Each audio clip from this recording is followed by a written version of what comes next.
انا ما ينفعش ارتبط بواحده متعدده العلاقات، تبقى ماشيه في اي حته تقول لك ده صاحبي وده اخويا.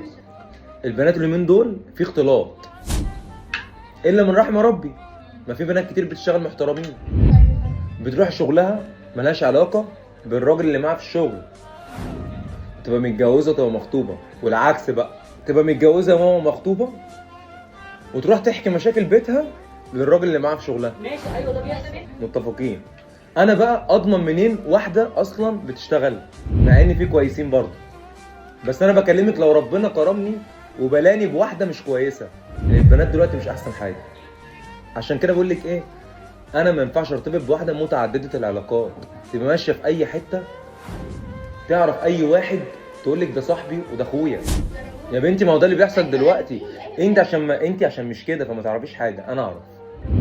تخيلي انت بقى يا مريم، واحده زي دي انا اصرف مثلا مليون جنيه عليها وتيجي في الاخر تخلعني ولا ترجعني عند امك وتاخد كل حاجه. واحده زي اللي انت بتشوفيهم دول